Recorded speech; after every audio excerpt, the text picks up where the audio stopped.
Hello friends, आज मैं आप सबके साथ बेसन से बनी बहुत ही टेस्टी रेसिपी शेयर कर रही हूँ। खाने में बहुत टेस्टी है, बनाना भी इसे बहुत आसान है। बहुत ही इजी तरीके से मैंने इसे बना करके तैयार किया है और आप देख सकते हो क्या परफेक्ट तरीका निकाला है हमने इसे बनाने का।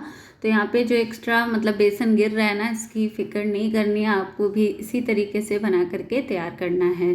तो चलिए किस तरीके से बनाना है, किन किन चीज़ों की हमें ज़रूरत होगी, आगे वीडियो में देख लेते हैं। तो यहाँ पे हमने एक बाउल लिया है, बाउल में हमने 1 कप बेसन ले लिया है और अब हम ले लेते हैं आधा कप पानी। तो अभी मैंने आधा कप पानी लिया है, अगर ज़रूरत होगी तो पानी की क्वांटिटी थोड़ी सी बढ़ा लेंगे। तो यहाँ पे हम थोड़ा थोड़ा पानी डालते हुए इसका हम एक स्मूथ सा बैटर तैयार कर लेते हैं। बेसन को हम थोड़ा थोड़ा पानी डाल करके ही घोलेंगे, क्योंकि अगर हम एक साथ पानी डाल देंगे तो बेसन में गांठें पड़ जाएंगी और उन्हें फिर मिक्स करना बहुत ही हार्ड हो जाता है। इसलिए थोड़ा थोड़ा पानी डालते हुए इसका एक स्मूथ सा बैटर हम तैयार करेंगे। इस बैटर को तैयार करने में लगभग 3/4 कप पानी का यूज़ मैंने किया है। बैटर की कंसिस्टेंसी आप देख सकते हो, बहुत ज़्यादा थिक नहीं है और बहुत ज़्यादा पतला भी नहीं है। तो यहाँ पे आप चेक इस तरीके से भी कर सकते हो। चम्मच को आप जब इसमें डालें ना, तो इस तरीके से चम्मच में बढ़िया सी कोट हो जानी चाहिए और जब आप इसमें लाइन वगैरह ड्रॉ करें तो परफेक्ट लाइन ड्रॉ हो रही है, इसका मतलब है कि परफेक्ट है बैटर हमारा इस रेसिपी के लिए। तो यहाँ पे हम सारे बैटर को एक ग्लास में ट्रांसफ़र कर देते हैं। तो ये जो हमारा बैटर तैयार हुआ है ना बन करके, और जो मैंने ग्लास लिया है पूरा ये 1 ग्लास बैटर ही है। सारे बैटर को मैंने ग्लास में ट्रांसफ़र कर दिया है इस तरीके से परफेक्टली। और अब चलते हैं नेक्स्ट प्रोसेस में। तो यहाँ पे हमने कढ़ाई ली है, कढ़ाई में हम ढेर सारा घी डाल देते हैं। ये पूरा घी यूज़ नहीं होने वाला है, लेकिन मैं जो बना रही हूँ ना उसे आप घी में ही बनाइएगा, टेस्ट ज़्यादा अच्छा आएगा। मैं रिफाइंड वगैरह का यूज़ नहीं करती हूँ रेसिपीज़ में या खाने में, तो इसलिए मेरे घर में रिफाइंड है ही नहीं, तो मैं घी में ही बना रही हूँ। आप रिफाइंड का यूज़ कर सकते हो, लेकिन मैं आपको सजेस्ट करूँगी कि घी का ही यूज़ करें इस रेसिपी के लिए। तो यहाँ पे हम घी को अच्छे से गर्म करेंगे और गैस की फ्लेम को यहाँ पे इस वक्त थोड़ा स्लो कर देंगे। स्लो गैस में ही हम इस प्रोसेस को करेंगे। बैटर को हम इस तरीके से ग्रेटर पे डालेंगे और आप देख सकते हो थोड़ी बड़ी बड़ी ही सही, लेकिन परफेक्ट बूंदी हमारी तैयार हो रही है। तो बूंदी बड़ी हैं या छोटी हैं इससे कोई फ़र्क नहीं पड़ने वाला है, क्योंकि इसे आगे हम जाके ग्राइंड करेंगे। तो यहाँ पे और जो साइड से गिर जा रहा है ना, उसका भी टेंशन आपको नहीं लेना है। अब हमें गैस की फ्लेम को मीडियम करना है और इसे अच्छे से क्रिस्पी होने तक पका लेना है। तो अब मैं चलिए आपको बता भी देती हूँ कि मैं क्या बना रही हूँ। तो यहाँ पे हम बना रहे हैं मोतीचूर के लड्डू, जो कि बहुत टेस्टी बनने वाले हैं और घी में बनाएंगे ना तो विश्वास मानिए, मार्केट वाले जो आप मोतीचूर के लड्डू लाते हो और जो आपने घर में बना करके तैयार किया है उसमें आपको कोई फ़र्क नहीं नज़र आएगा। लेकिन मार्केट वाले लड्डू की हमें गारंटी नहीं है, क्योंकि बहुत ज़्यादा मिलावट चल रही है। आप इस तरीके से घर में परफेक्ट टेस्ट के साथ बना सकते हो। और बचे हुए बैटर को भी हम सेम प्रोसेस के साथ तैयार कर लेते हैं बूंदी बना करके। तो जब आप गरम घी में इस तरीके से बूंदी ट्रांसफ़र करते हो ना, तो मैं आपको बता दूं कि पकने में लगभग 1 से 1.5 मिनट जाएगा और हमारी जो बूंदी है बहुत ही अच्छी क्रिस्पी तैयार हो जाएंगी। इस बेसन में मैंने कुछ भी नहीं डाला है, सिंपल मैंने बेसन लिया और पानी के साथ घोल लिया है।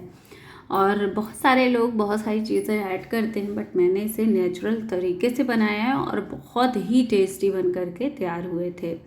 तो यहाँ पे हमने सेकेंड बैच को भी ट्रांसफ़र कर दिया है और इस बैच को भी हम क्रिस्पी सा फ्राई करके तैयार कर लेते हैं। तो यहाँ पे हमने सारी बूंदी तैयार कर ली हैं, बहुत ही परफेक्ट हैं। ये जो बड़े टुकड़े हैं मैं आपको दिखा दूँ कि कितने ज़्यादा क्रिस्पी से तैयार हुए हैं फ्राई करके। तो ये बड़े हैं छोटे हैं कोई प्रॉब्लम नहीं है। अब आप इन्हें देख सकते हो, बहुत ही क्रिस्पी जैसा हमें इस रेसिपी के लिए चाहिए था। तो अब हम ले लेते हैं ग्राइंडिंग जार और इस सारी बूंदी को हम ग्राइंडिंग जार में ऐड कर देते हैं और ग्राइंड करेंगे।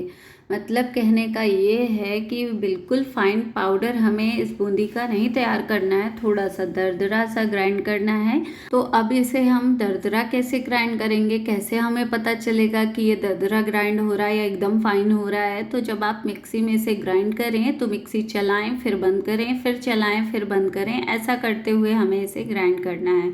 और बस आप देख सकते हो बहुत ही परफेक्ट हमारी ये बूंदी ग्राइंड हो चुकी है, थोड़ी दरदरी सी जैसे कि हमें चाहिए थी।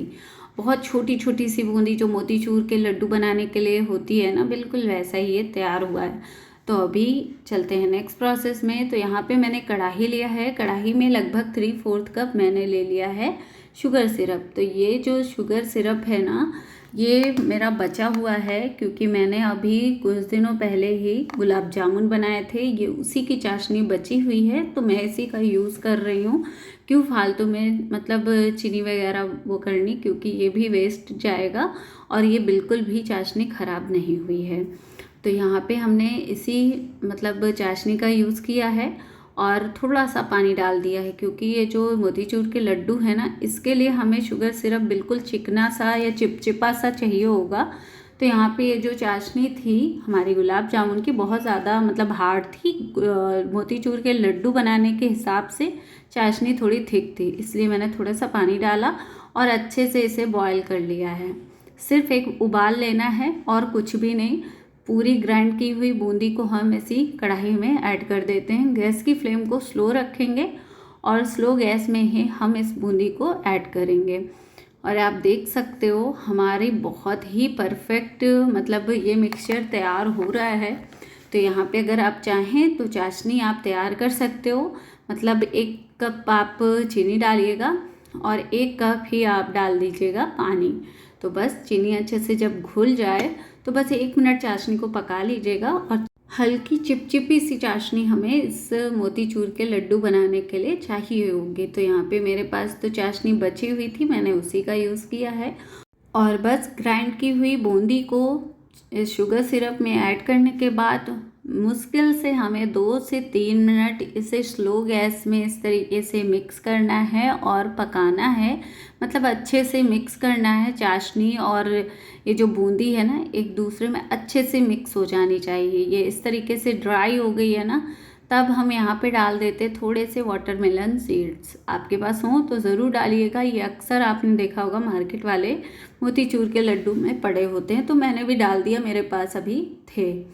तो बस सारे इस मतलब वाटरमेलन सीड्स को डालने के बाद भी हम मिक्स करेंगे और ये बिल्कुल मिक्सचर हमारा परफेक्ट तैयार हो चुका है। गैस को ऑफ करेंगे और लगभग आधे घंटे के लिए हम लीड लगा के इसे ठंडा होने के लिए छोड़ देते हैं। और ये ना मिक्सचर हमारा बहुत अच्छे से सेट भी हो जाएगा आधे घंटे में। तो बस इसे हम साइड में रख देते हैं और थोड़ी देर ठंडा होने देते हैं। तो अभी आधे घंटे हो चुके हैं, हमारा जो ये मिक्सचर है ना बहुत अच्छा ठंडा भी हो गया और सेट हो गया है। तो यहाँ पे आप देख सकते हो हमारा जैसा हमें मोतीचूर का लड्डू बनाने के लिए मिक्सचर चाहिए था, ये बिल्कुल परफेक्ट हो चुका है। अब हम लड्डू बना करके तैयार करेंगे।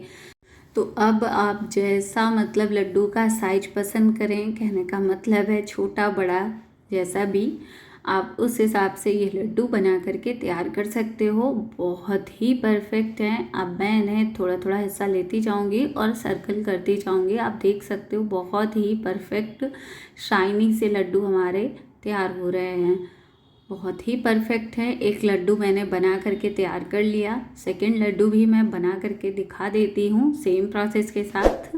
और इसी तरीके से हम सारे लड्डू बना करके तैयार कर लेते हैं। बहुत ही शाइनिंग वाले हैं, क्योंकि मैंने इन्हें घी में बनाया है तो बिल्कुल परफेक्ट हैं।